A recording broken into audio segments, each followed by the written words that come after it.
نحمده ونصلي ونسلم على رسوله الكريم اما بعد اعوذ بالله من الشیطان الرجیم بسم اللہ الرحمن الرحیم کل نفس ذائقۃ الموت صدق اللہ مولانا العظیم وصدق رسولہ النبی الکریم۔ انتہائی واجب الاحترام محترم اور محتشم علماء کرام، حفاظ کرام، سیاسی و سماجی زعماء، دور و نزدیک سے تشریف لائے ہوئے میرے بزرگوں، بھائیوں اور دوستوں، میں آپ سب پیارے لوگوں کے ساتھ مل کر سب سے پہلے جو ہماری بہن ایک ماں آج اس فانی دنیا سے رحلت فرما رہی ہیں، ان کے لیے دعا کرتا ہوں کہ آخرت کی جملہ مناظر اللہ تعالیٰ ان کے لیے آسان فرمائے، جوار رحمت میں اللہ تبارک و تعالیٰ جگہ عنایت فرمائے۔ ثانیاً میں انتہائی محترم سردار معروف صاحب جن کی یہ زوجہ محترمہ تھی، سردار عمر صاحب جن کی یہ والدہ محترمہ تھی، سردار فاروق صاحب اور جملہ برادران ان کے جملہ اہل خانہ کے ساتھ دلی طور پر تعزیت کرتے ہوئے اللہ تعالیٰ کی بارگاہ میں دعا ہے کہ اللہ تعالیٰ جملہ لواحقین کو صبر جمیل عطا فرمائے۔ اس میں کوئی شک نہیں ہے کہ یہ ایک عارضی اور فانی دنیا ہے، اور یہاں پر یہ تو ایک جان لیوا حادثے کی صورت میں اس فانی دنیا کو چھوڑ رہی ہیں، لیکن اگر کوئی حادثہ نہ بھی ہو تو پھر بھی یہ طے ہے کہ ایک لمحے کی تقدیم و تاخیر نہیں ہو سکتی جس وقت وہ گھڑی آتی ہے اس فانی جہان کو چھوڑنے کی گھڑی۔ 2018 میں برمنگھم میں تھا، برطانیہ کے دورے پر، تو وہاں پر میرے جو میزبان تھے وہ مجھے کوئین الزبیتھ ہاسپٹل برمنگھم لے گئے، اور وہاں انہوں نے مجھے بتایا کہ یہ وہ اسپتال ہے جہاں پر پاکستان کی بیٹی ملالہ یوسفزئی کا آپریشن بھی ادھر ہی ہوا تھا۔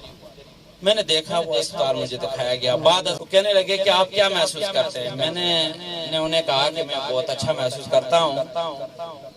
میرا خیال یہ ہے کہ ایک مریض کو اگر اس قسم کے میڈیکل کی سہولیات اگر میسر آ جائیں تو وہ مطمئن ہو جائے گا کہ علاج میرا اچھا ہو رہا ہے، باقی شفا تو میرے رب نے دینی ہے۔ تو وہ آگے جب بات کرنے لگے تو میں نے ان سے ایک سوال کیا، میں نے پوچھا کہ یہاں پر میں نے دیکھا ہے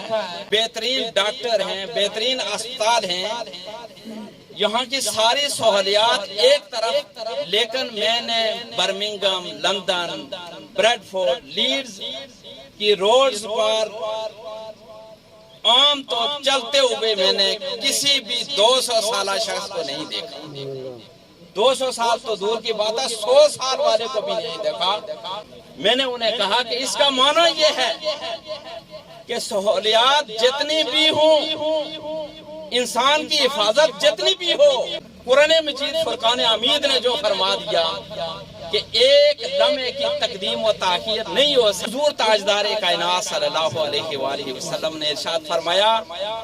کہ جو با اخلاق آدمی ہوگا، جو اخلاق حسنہ کے ساتھ متصف ہوگا، وہ قیامت کے دن میرے ساتھ ہوگا۔ اور امام حسن بصری رحمت اللہ علیہ نے فرمایا کہ جس کے اندر 3 خوبیاں پیدا ہو جائیں وہ سمجھ جائیں کہ اس کے اندر حسن اخلاق ہے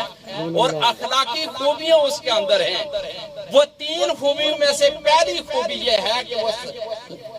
وہ شخص سخی ہو، یعنی وہ سخاوت والا ہو، سخاوت اس کے اندر ہو اور وہ سخی ہو۔ امام حسن بصری رحمت اللہ تعالیٰ نے فرمایا کہ دنیا میں 1000 باتیں ہو جاتی ہیں، دوسری خوبی یہ ہو کہ وہ درگزر کرنے والا ہو، دوسروں کو معاف کرنے والا ہو۔ تیسری خوبی کے بارے میں امام حسن بصری رحمت اللہ علیہ فرماتے ہیں کہ وہ برداشت بھی کرنے والا ہو، وہ لوگوں کی طرف سے اذیتیں، تکلیفیں، مصائب و آلام جو اسے ملتے ہیں، جو تکلیفیں اسے ملتی ہیں، وہ اگر شخص برداشت کرنے والا ہے تو تو سمجھ لیں کہ یہ بااخلاق آدمی ہے، یہ اخلاق حسنہ والا ہے۔ تو امام حسن بصری رحمۃ اللہ علیہ کے نزدیک 3 خوبیاں اگر کوئی انسان اپنے اندر پیدا کر لے، وہ سمجھ لے کہ وہ بااخلاق آدمی ہے اور اخلاق والا ہے۔ سب سے پہلی بات کہ وہ سخی ہو، امام حسن بصری رحمۃ اللہ علیہ کے نزدیک دوسری بات درگزر کرنے والا ہو، اور تیسری بات یہ ہے کہ وہ برداشت کرنے والا ہو۔ اللہ تعالیٰ کی بارگاہ میں دعا کرتا ہوں جو ہماری بہن یہ فانی اور عارضی دنیا چھوڑ کر جا رہی ہیں، اللہ تبارک و تعالیٰ بتقاضۂ بشریت اگر ان سے کوئی آمدن یا سہمن کوئی ان سے گناہ لغزش ہو گئی ہو، حضور علیہ الصلوۃ والسلام کے صدقے معاف فرمائے، اور جو موت انہیں نصیب ہوئی ہے یہ شہادت کے زمرے میں آتی ہے اور یہ شہید ہو کر اس دنیا سے جا رہی ہے۔ میں اللہ تعالیٰ کی بارگاہ میں یہ بھی دعا کرتا ہوں کہ اللہ تعالیٰ ان کے درجات بلند فرمائے۔ دین کی بات پھیلانا صدقہ جاریہ ہے، ثواب کی نیت سے ویڈیو کو شیئر ضرور کیجیے۔ جزاک اللہ۔